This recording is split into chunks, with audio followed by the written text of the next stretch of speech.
together and have a little bit of fun. So I have two things for Jody. The first thing I have for her is this is one of our collector's edition Season's Best, which means it's no longer in the catalog, and anyone that loves antiques is going to want to get their hands on one of these.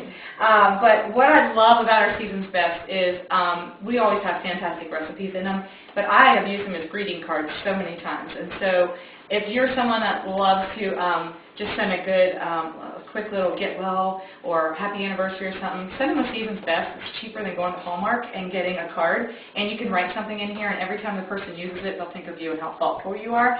And it's great because they'll use it all the time because the recipes are fantastic. So I'm going to pass this around, and we're going to write a nice little note in here for Jody. And it has to be something nice. So if you don't have anything nice to say, just go to a recipe and say, call me when it's done. Okay? Or draw a line to someone that says something nice and say ditto. But I'm sure everyone has something nice to say about Jody. So I'll just get this started and pass it around. And the other thing I have for Jody, and every single host gets Am I really doing this? Sure. If you want, why not? She probably has a Season's Best book. Sorry, I get. I'm sorry. The other thing I have for Jody is this coupon is worth $25 or $50. Now, before anybody beats Jody up for this scrawny little piece of paper worth a lot of money, every host gets this at their party. So keep in mind that hosts can actually start their own Pampered Chef business for $25 or $50 off of the kit price. So you could start for as little as $74. So Jody, we'll talk more about that in a few minutes, and I'll give you all a lot more information about that later. But I want to get started with cooking today. We're going to make some Greek chicken pitas, and I have to tell you that before I started making this recipe at parties, I had no clue that cucumbers and limes went together and they would be so delicious. So keep that in mind as we get started. And I'm just curious, how many of you have been to a Pampered Chef party in the last 6 months?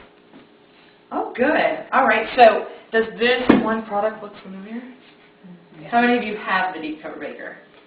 Excellent. How many are using the deep cover baker? Good, because if you weren't, then I would be telling you have to get it out of the cupboard, and I'm going to give you lots of recipes for why. So as I put the chicken in here, I'm going to ask that you all just give me your favorite recipe. So we'll start with Denise, and you can just go around and tell me the favorite thing that you're making in your deep cover baker. Oh, okay. The favorite thing I'm making in my deep cover baker is, what do I make? Oh, I love the chicken Parmesan soup. Love, love, love chicken Parmesan soup. Love to make it fun, easy, quick. Yep, tasty. Good. Excellent. Good. So if you have an Italian tongue, that's a recipe you definitely want to be using in your deep cover baker. Good. How about you, Stephanie?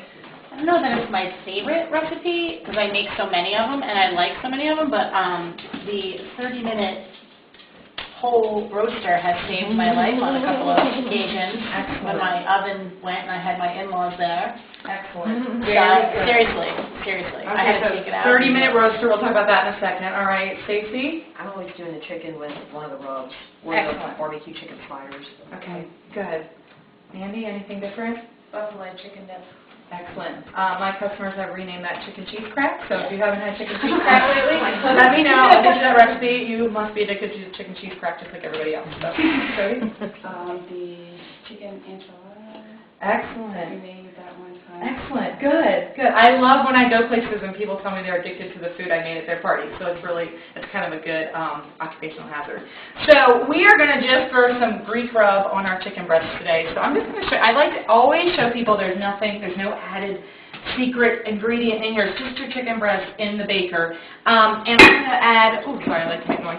I'm going to add some of our Greek rub, and I'm going to pass this around in just a second because I think it's really important for you to know what you're feeding your family. And you can actually read all the ingredients on this rub. And so I love to be able to look at this and be like, yep, I've heard of salt, spices, sugar, dehydrated garlic, modified food starch, lemon peel. All this sounds familiar to me. I can pronounce it. I can read right through it. I love that. I'm going to pass this around. I want you to get a nice fine wine smell of this rub so you know what we'll be eating in just a minute. Please do not inhale deeply. If you do, we will laugh at you as you leave choking and gagging. Okay, so remember, it's a fine wine. You can just pass that around. I'm going to put the lid on and I'm going to get this started in the microwave. And as I do that, I want you to tell me what's the first thing you think of when you hear chicken and microwave in the same sentence. Chewy. Rubbery. Dry, rubbery. What was the first thing somebody said? Chewy. Gross. Yes. Chewy. Yes. What else? Anybody? Anything else? Someone said to me the other day, quick, and I said, wow, I said, I've been doing this for Positive, so yes. long, and you're the first person that ever said anything that wasn't in the negative category. And she said, well, isn't it quick? And I said, yes, it is. But it just was amazing to me because I always like for everybody to have that negative attitude because when that comes out, it's going to be so different than what you actually are thinking. So when we earn, as Paper Chef consultants, we can earn products for free, but when we earn that deep covered baker, I earned it and I thought, well, isn't that a cute little casserole dish? And I put it in my cupboard. And I thought, someday when I make a casserole, I am going to get that out and I am going to use it. And I have to tell you, I don't make casseroles, so I really wasn't planning on using it. And then Paper Chef sent me this recipe. It's called the Incredible 30-Minute Chicken. A few things stood out to me. Number one, it said roast your chicken, done in 30 minutes. Never going to happen. Number two, it said microwave. Number three, it said incredible. And I thought, okay, Pampered Chef, if you wanted to close your doors, why didn't you just close your doors instead of embarrassing yourself with these lies? Okay, because it's not happening. So my husband came home for dinner, and he said, what are we having? And I said, well, we're having rubber. And he looked at me and said, why am I always a guinea pig? And I said, well, you married me, and this is what we're having. Because I followed this recipe. All you do is you put your rubber seasoning on the chicken, and you put it in the microwave for 30 minutes with the lid off. And so I'm thinking, yeah, right. What does this picture remind you of? It reminds me of National Lampoon's Christmas Vacation, you know, that beautiful turkey. They bring it out, they cut it open, and poof, nothing but air. So I'm like, it's either going to be total rubber where you can't even cut into it, or it's going to be nothing but air. So I just was a big skeptic, and I thought, there's just no way that this is going to do that. But the microwave's doing all the work. The chicken's flipping itself over and everything. It's really nice. I don't have to do anything. I can be talking to you all, and it's doing all the work for me. So, as I am making this, all these thoughts are going through my head. This is going to be terrible. I just can't even believe I wasted all my money on that roaster chicken, and we're going to have this for dinner. I don't know where we're going to eat, but hopefully there's no line when we get there. So it gets done, and you pull it out, and you stick the lid on for 10 minutes. And I'm thinking, oh, 10 minutes, whoop-de-doo. You know, the steam's going to hit the lid and come back down. The outside might be a little bit juicy, but what's that 10 minutes going to do? 10 minutes got done. I went to get the leg off of the chicken for my husband, and when I pulled it off, all the meat came off the bone. And I'm standing there looking at the bone thinking, that's a little bit impressive. That's the leg. I think I probably could get done in 30 minutes. Sat the bone down, you know.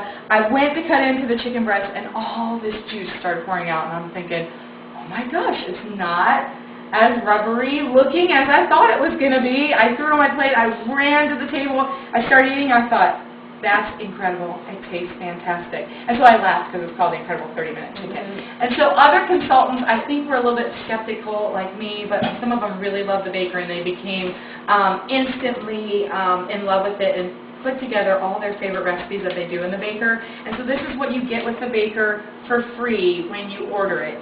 You actually can do other things besides chicken. You can do beef and pork and turkey and pasta and fish and vegetables and meatless and sides and my personal favorite, cakes and desserts.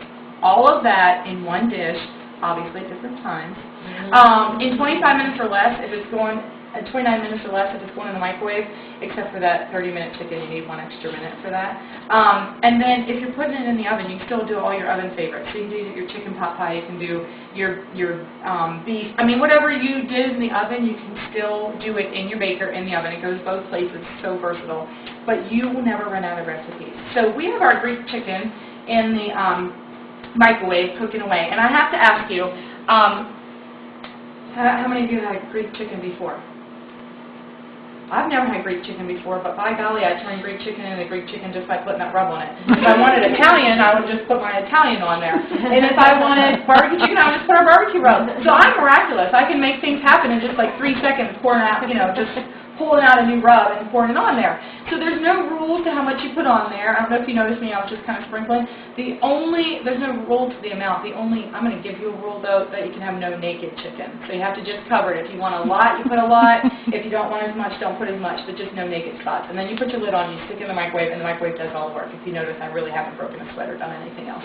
So we're going to make something to go with our Greek chicken tonight.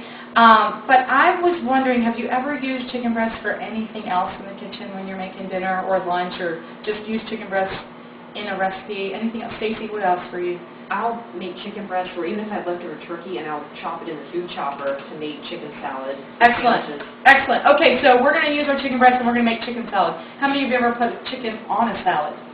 How about in soups or stews or chili? Okay, so if you have made that beautiful 30-minute roasted chicken and it's the incredible 30-minute chicken and you have any leftovers, you can then make a soup or a stew or chili, or you can put it into chicken salad, or you can make the chicken enchiladas that Jody was talking about. So you can take your leftovers and you make a whole other meal, and guess what? You only cooked one time. It's really nice. It's really nice to have those leftovers. Okay, so go with me a minute into the Mexican world of cooking, because we have enchiladas, and we have tacos, and we have fajitas, and we have quesadillas, and we have campanada. You name it, it happens in the Mexican world of cooking, okay? Have you ever gone to Chipotle? What are your three choices? Beef, chicken, or pork, right? So I want you to think for a minute, if you have beef tacos one week, and then you have chicken tacos the next week, and then you have pork tacos the following week, you can even throw fish tacos in there if you want to, that's fine. You can do all of those meats in the baker, and you can just switch it out. And we've only just done Mexican one night a week, but we could get really crazy and we could do fajitas a different time.